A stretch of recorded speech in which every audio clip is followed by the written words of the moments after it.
Hi guys, Assalamualaikum warahmatullahi wabarakatuh. My name is Dea Filzaresha Dimitri. I'm from class B.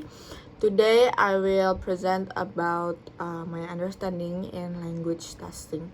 So language testing is where you assess someone with how well they speak in the language, how well they speak in that language, how well they use that language, and in real situation, of course, when they really need to use that language, that's where you get tested if they can really use it. It's testing someone's grammar, vocabulary, and speaking and communication, reading, of course. And then there is language proficiency. It focuses more to the communication and comprehension. I think it focuses more on the speaking and listening, right? When you really talk to someone, because it's when people, the talker, the English user, can really understand and talk like the native, where they can really communicate to the native speakers like that.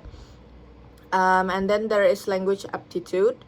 It's more like you test someone's natural talent potential when they really learn and acquire a new language skills like that.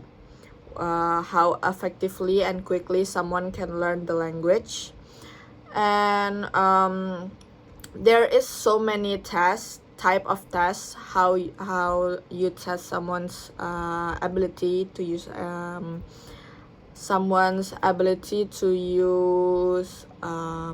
English.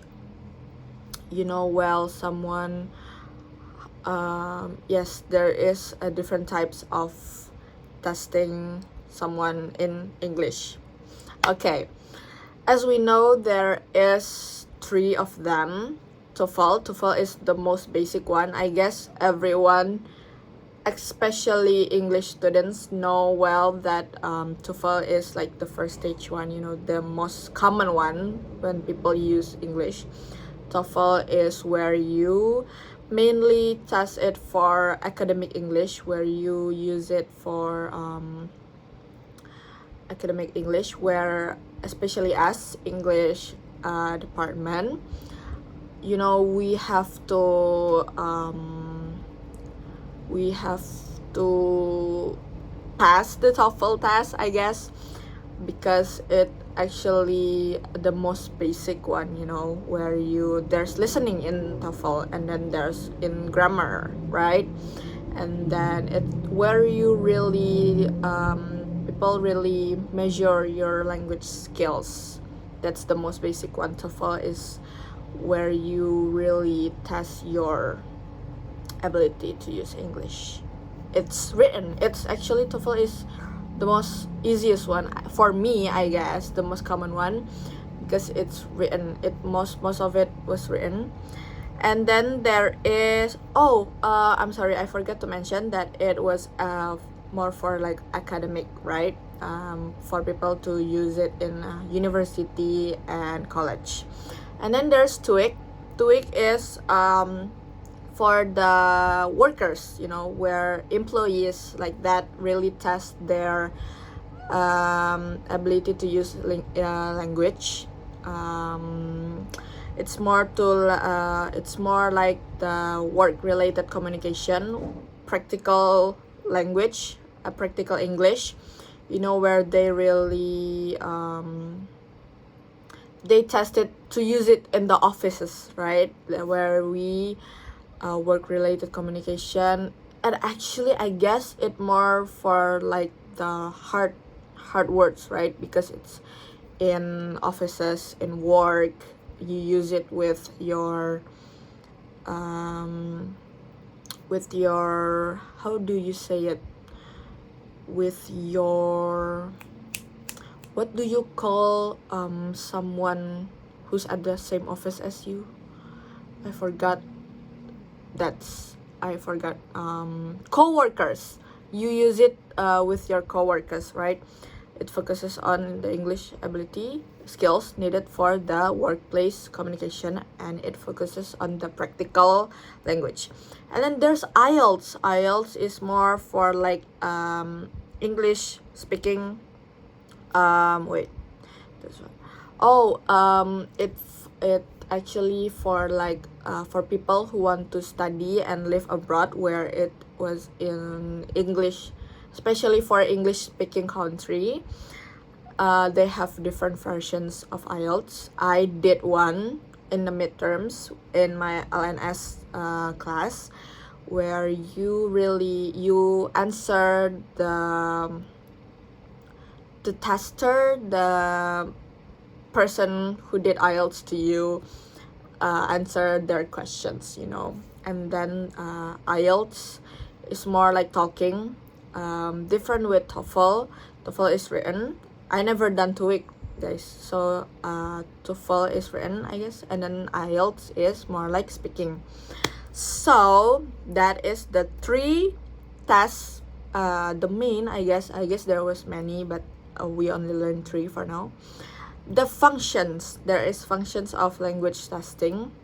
First of all is ability assessment.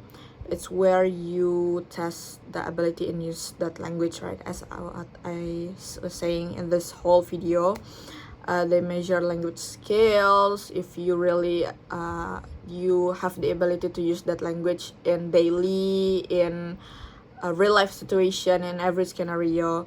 And then there's academic selection, like if you really sweet, if you really can be in that university and in that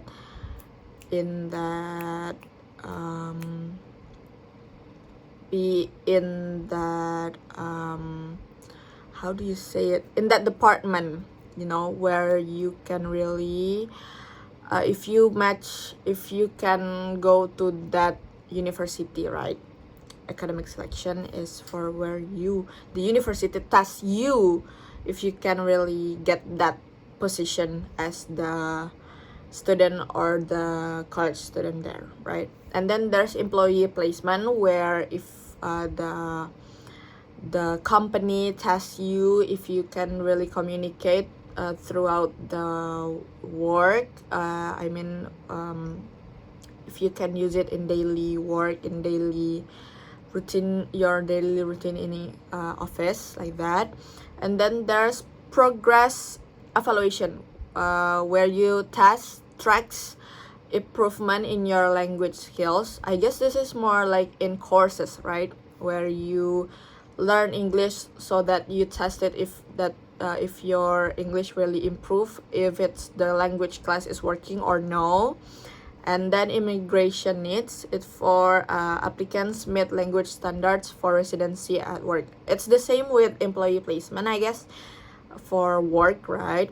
Yes, so English, we test English based on our needs, where if you're a student, if you're employee to be. Yes, I guess that's all about language testing. Thank you so much for watching. That's all for today. Wassalamualaikum warahmatullahi wabarakatuh.